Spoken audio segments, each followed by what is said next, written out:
Om Bhurбhuvah Tatsaviturvarenyam Bhargo Devasya Dhimahi Dhiyo Yonah Prachodayantam. So namaste everyone. Today my guest Pavel Kalagin, and as usually we continue our discussion on different topics connected with spirituality, meditation, yoga. So and today we're going to speak about self-inquiry and Vedanta. So namaste Paul. Namaste everybody. So, okay, let me remind you that Paul is the Sivanandayoga master, and I'm practicing and teaching kriyayoga meditation. So that's a very interesting situation when we can discuss different interesting spiritual questions in the light of both of these traditions. So, okay, very famous for the modern esoteric tradition is Advaita. Advaita means non-duality, means oneness. And we have so many wonderful teachers, masters, authors who are preaching, speaking about different aspects of this ancient tradition. And let us speak today about, about not like history, but about the essence, the meaning of this self-inquiry. In the middle of 20th century in India, better to say Bombay city, Mumbai, so it was wonderful master yogi whose name was Nisargadatta Maharaj. And he told actually a very classical concept that the beginning of spirituality means you have to be mindful about this strange and a very simple experience that I am. And in English, we have a wonderful expression, I amness. I amness. And this is the most simple experience which each and every individual may, experience, feel on daily basis. And at the same time, because it is very simple, nobody cares about it. So we, as the Westerners, we have a huge set of goals. Okay, I want, to become successful, socially, rich. Or maybe I want to start my scientific research. Or maybe I wish to be artists. But, we're always forgetting who's that I am, who's planning to achieve something. I don't want to be broken, poor, and ill. Again, who cares? But I am, and I don't want something. But who is this I am? And a very strange situation is that all organized religions, they convince us that spirituality means pray to God, create this connection with the God. And that's the main point for Christian, Jewish, Muslims, mainstream Hindus.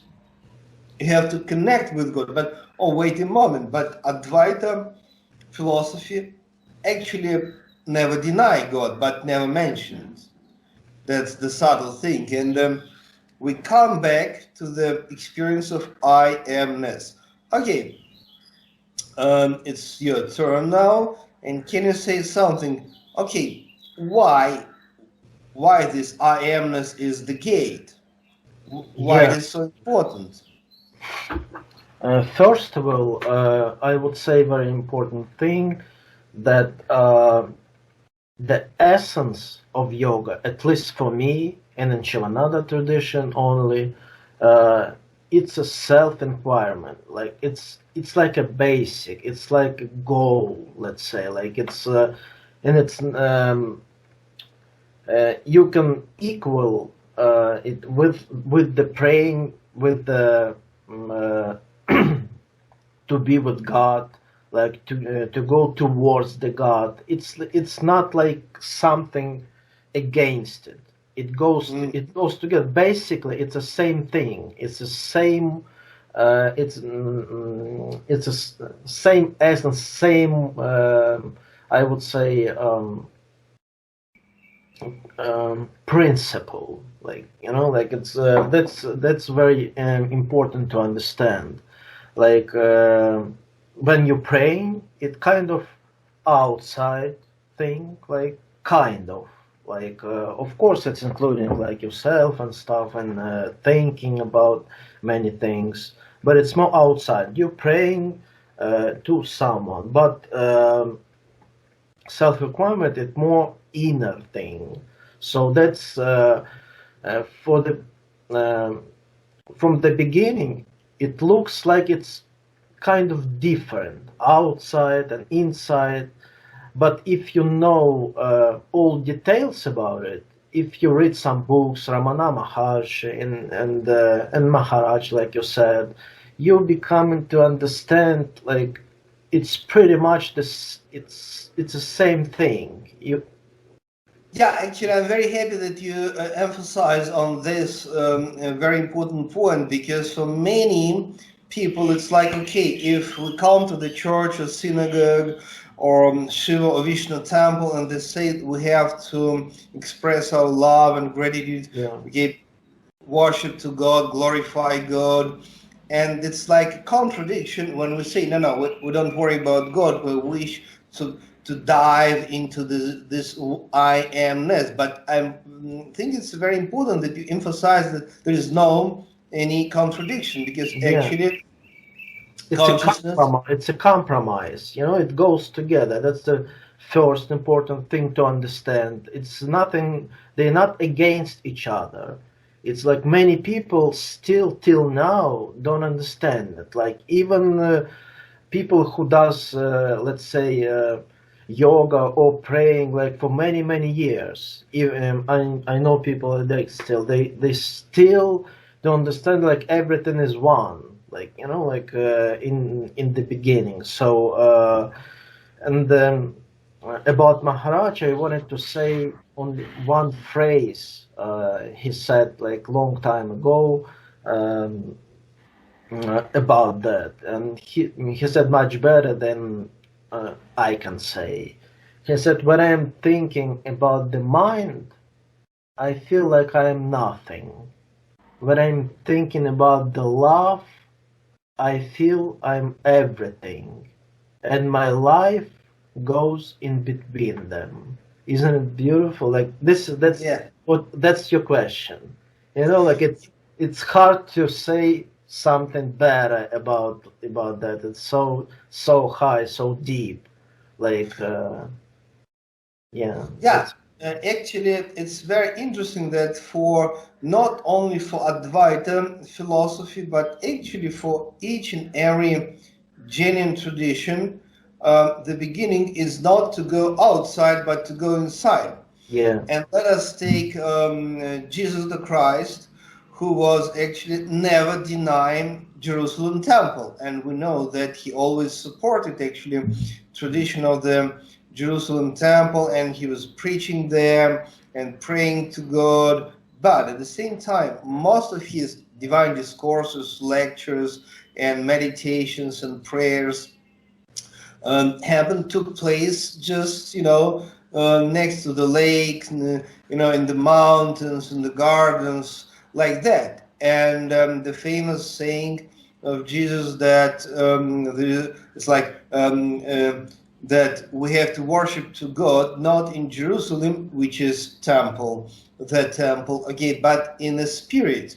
So it means again we have to go within inside our whatever in the beginning with just the feeling of I amness, and then to the meditation, we go deeper into that. So it means basically, yeah, we have these organized religions, which I think that they have a great meaning for our culture. But of course, so-called organized religions, they always trying to put the situation like God is outside. Then we need betweeners in the form of church congregations or priests. But if just imagine if everyone will understand that God is inside, then do we need all the organized religions, including ashrams, by the way? Yeah. So I'm when I say about organized religion, I don't mean only churches, but I mean ashrams as well. And in this sense, the huge question. Okay, let me put it. That what is the meaning of the guru in this situation? Because if God is inside, then some people say, oh, no, okay, if that absolute consciousness is inside, then we don't need any guru. What can you say? Yeah, it's exactly true. But in the same time, if we go deeply, like we mentioned before, we want to go into the essence of Vedanta. Like I would say, for the God, first of all, for the people like that, and I can say for the old people the same thing. He's not inside and he's not outside. In the same time, he's inside and outside. There's not a place for God. He's everywhere and everything, and he always been. And he wasn't born. He never ends. It's not a place for him, especially. Oh, this is God, and this is not God. You can't say that. If you understand, if you meditate, if you understand the conception of Vedanta, not only Vedanta, just spiritual thing, like in general, you feel like you can choose like the way how to go to the God, like with especially with yourself, like especially like for some people praying to God, it's very good. For some people it's very good, like to meditate deeply, like for some people together praying and meditation. But I'm sorry for interrupting you, but can you say what is the meaning of the guru actually in this situation? Okay, suppose if we may realize that God is inside me, okay, maybe I don't need priest. Yeah, But if it's like spiritual master, is it necessary?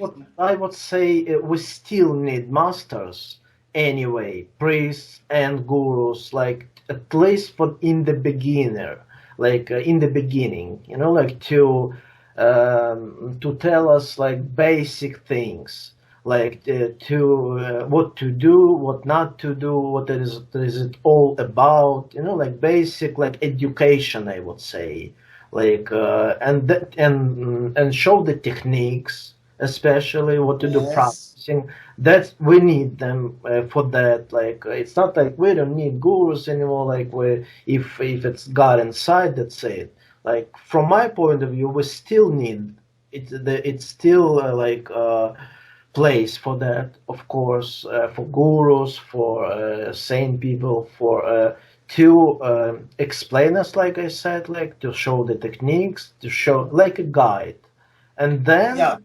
And then you can do it by yourself the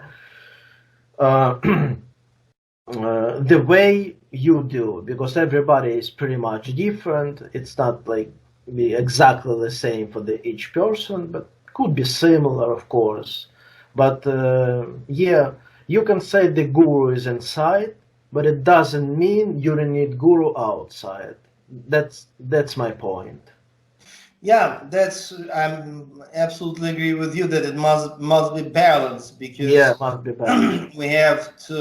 we need certain guide who will teach us meditation techniques, answer certain questions, give some instructions, and but at the same time It's always like our effort, and meditation is also effort, but just the social effort can be egoistic, it can be intention. It's not gonna do it for us. We're supposed to do it by ourselves anyway. But in the beginning, at least, we need outside guru anyway, or priests. Even if we understand the God is inside or guru is inside.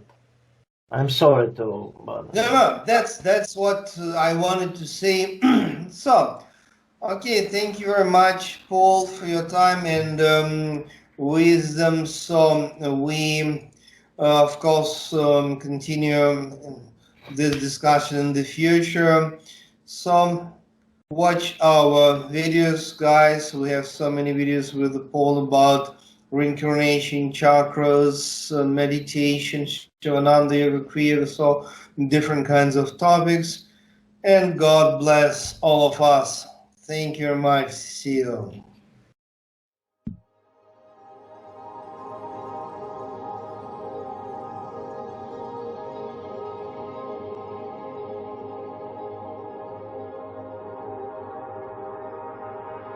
Om Bhurбhuvah Tatsaviturvarenyam Bhargo Devasya Dhimahi Dhiyo Yo Nah Prachodayantam